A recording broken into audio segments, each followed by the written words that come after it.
You have to wonder, if war is as seamless and quick and as painless as affirmative suggests, then why don't we use war as a primary tool to depose dictators?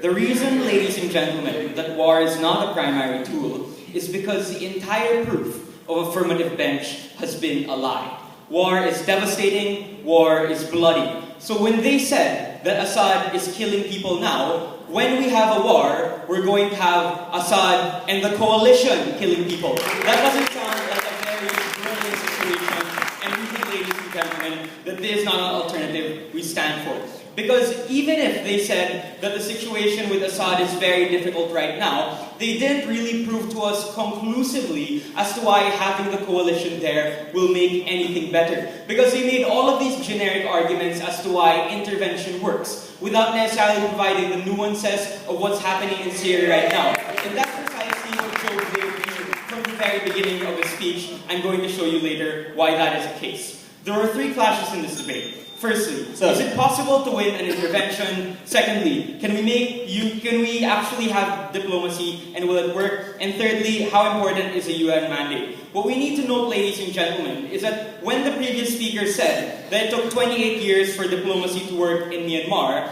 firstly, that is a concession that diplomacy works. But secondly, we actually need to compare outcomes.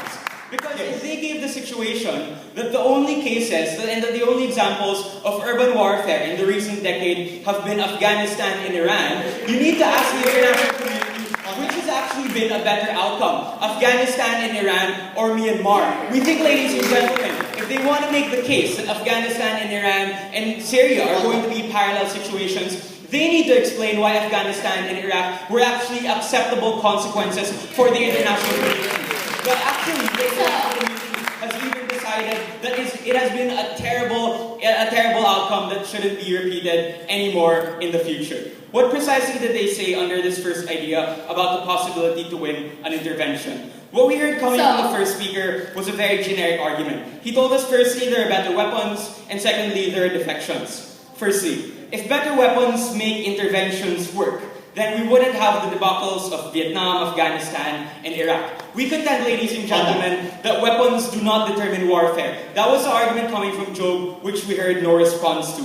Secondly, we contend, ladies and gentlemen, that defections are not sufficient in the status quo in order to depose the Assad regime. But thirdly, we think that intervention will radicalize people. This was another contention raised by Joe, to which we didn't hear any compelling response. Because really, when you have to choose between two people with guns, because you have to realize that both the coalition and both these people who are under Assad will have guns, you need to ask yourself the question, who is easier to vilify? Is it easier to vilify that man who speaks your language, who comes from the same region as you, who probably knows someone who you know, who knows another person? But the point is, ladies and gentlemen, if you compare that to another person who is of white skin, who has a foreign tongue, who you have never seen in your life, who is going to be easier to vilify? We think, ladies and gentlemen, that it's going to be easier to vilify these interventionists, and that's why we believe that if they're backing on defections, their policy of intervention will set back defections. And that's why we believe that their policy of intervention will clearly not work. Moreover, ladies and gentlemen, they raise the contention that all of these opposition parties want Assad to go. Okay, brilliant. But the thing is, that's the only thing that they have in common. When you have a lot of opposition groups that have varying interests, precisely about the degrees to which they allow Western intervention, and this was something pointed out by Joe, which again, they didn't clash with. We think, ladies and gentlemen, that's where you make the situation even more ripe for sectarian violence. That's where you make the situation even more divisive than it is right now. So we think that the post-war reconstruction that they're forwarding is not something we want. Before I go on. Shweta told you that we have ground support in Syria, which we never had in Iraq and Afghanistan. Does that not help quickly end the war?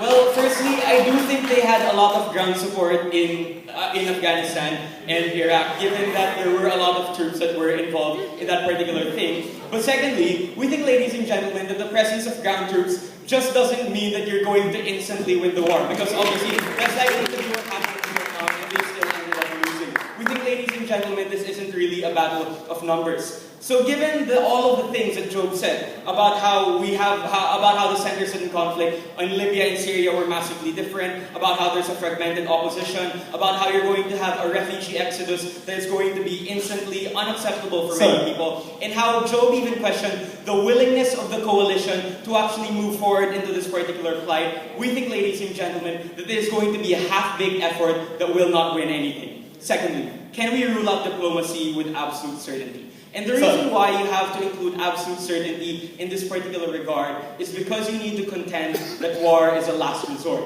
If they haven't shown us conclusively that diplomacy has failed now and that it will fail for the foreseeable future, then they will lose this debate, and because they haven't proven that diplomacy is shelved. We think, ladies and gentlemen, this is precisely what Peterson gave us in this debate. Peterson told us that there was a rise of market capitalism, wherein we ended the state of emergency in Syria, and wherein we even have trends of the Syrian government becoming even more accommodating and becoming even more progressive by rehiring teachers who wanted to wear their veils. To this, we think, ladies and gentlemen, they had no response. But what you need to understand about this situation is that it is an indicator that the Syrian regime is not as close as they would like to suggest. And even if it is as close as they would like to suggest, we've lived with democracy for much longer. And we gave you the example of Myanmar, again to which we heard no response. Let's take a look at the third idea. How exactly is a UN mandate going to be important?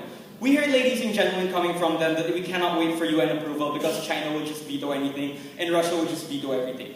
Firstly, if Russia and China are opposed to this highly makes their policy suspect, because which major powers will want to oppose China and Russia? Likely it's only going to be the US, it's going to be the UK. So given all of the fatigue that the US and the UK have been sustaining over the years, and the reason why they went to the United Nations is because they want an intervention that is from the United Nations and that is not just from a particular coalition, because even they realize is that it's going to be extremely difficult if they just go in there alone. We think, ladies and gentlemen, that the only situation which we're going to have are mighty powers who can stand up to Russia and China intervening, and we think, ladies and gentlemen, that simply isn't going to be sufficient.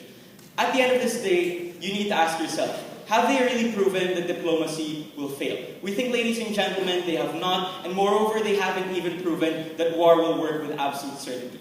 For all these reasons, we think that now is not the time to go to war. We're extremely proud to oppose.